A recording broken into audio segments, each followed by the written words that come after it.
আপনি কি জানেন 2010 সালের 14ই আগস্টে চীনের রাজধানী বেজিংয়ের ন্যাশনাল হাইওয়ে 110-এ 12 দিনব্যাপী 100 কিলোমিটার পর্যন্ত দীর্ঘ পৃথিবীর সবচেয়ে দীর্ঘতম ট্রাফিক জ্যামটি শুরু হয়েছিল। এটি এতটাই দীর্ঘতম জ্যাম ছিল যে গ্রিনিস বুক অফ ওয়ার্ল্ডেও এর নাম উঠেছিল। বেশ কিছু ভারী ট্রাক ও গাড়ি বেজিং তিব্বত এক্সপ্রেসওয়েতে অতিক্রম করার চেষ্টা করলে এই জ্যাম শুরু হয়।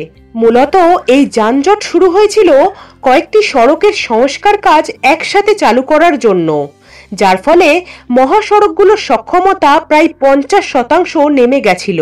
এছাড়াও সড়ক সংস্কারের কাজে মালবাহী ট্রাকের আনাগোনা তো ছিলই।